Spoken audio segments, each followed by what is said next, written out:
السلام عليكم ورحمة الله وبركاته. كيفكن أخواتي؟ إن شاء الله الجميع بألف خير يا رب. طمنوني عنكم، كيف رمضان معكم؟ إن شاء الله يا رب الله يتقبل طاعتكم وصيامكم. اللهم صل على سيدنا ونبينا محمد عليه أفضل الصلاة وأتم التسليم. خلينا نسمي بالله ونبلش الفيديو. بسم الله الرحمن الرحيم. هلا أول شي عندي هون رح أعمل الصوص يلي بدي أنقع فيه الفروج. رح بحتاج كاسة مي ونص كاسة زيت زيتون ونص ليمونة مقطعة وثلاث أسنان توم، وقطعتين زنجبيل ومعلقة دبس بندورة، معلقة دبس فليفلة ومعلقة ملح صغيرة، معلقة كمون صغيرة ومعلقة أوريجانو صغيرة ومعلقة بابريكا صغيرة ومعلقة كركم كمان صغيرة ومعلقة سماق كبيرة وربع معلقة فلفل. ورح أخلطهم كتير منيح بالخلاط.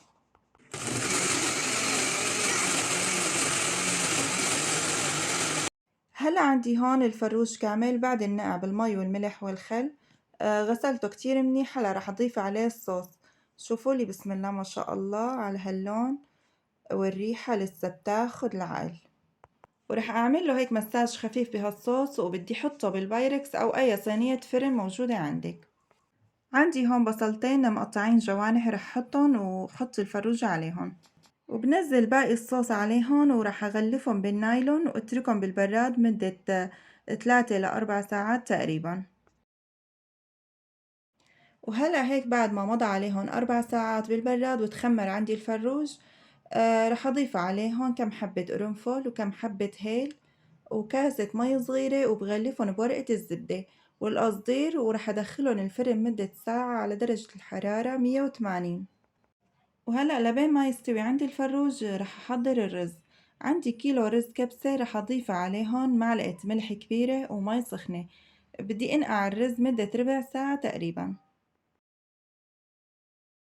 وهلأ هون على الغاز رح أحط بالطنجرة معلقة سمنة كبيرة وعندي بصلة وقرن فليفلة حمرا وقرن فليفلة خضرا مفرومين ناعم. أول اشي رح أنزل البصل وأعملهم تقليبتين خفاف.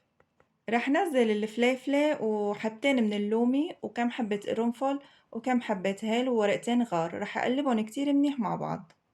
وبس طلعت عندي ريحة المطيبات رح أضيف عليهم المي السخنة وبتركهم يغلوا مدة دقيقتين وبعدها بنزل عليهم بالرز.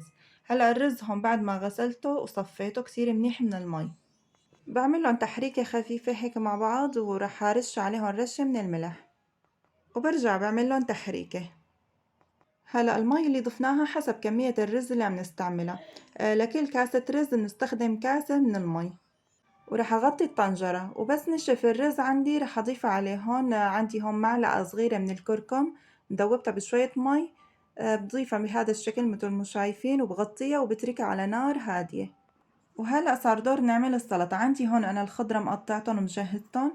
رح أضيف الخس البندورة خيار فليفلة خضرة وحمرة مع بصلة وعصير الليمون معلقة من النعناع ومعلقة من الملح وزيت الزيتون وبقلبهم كتير منيح مع بعضهم. ورح اسكبهم بصحن التقديم مع رشة من دبس الرمان بيعطيهم طعمة غير شكل. وهلأ رح أكشف عن الفروج بعد ما طلع من الفرن. بدي أعمل له دهنة خفيفة بالصوص وبدي رجعه على الفرن ليتحمر الوش عندي. وهيك هلأ طبختنا صارت جاهزة والرز عندي بياخد العقل كل حبة بحبتها والفروج مستوي ومنهنه نهنها طالع غير شكل. بتمنى منكم تجربوا هالطريقة وتعطوني رأيكم وإن شاء الله يا رب يكون نال إعجابكم الفيديو. والسلام عليكم ورحمة الله وبركاته.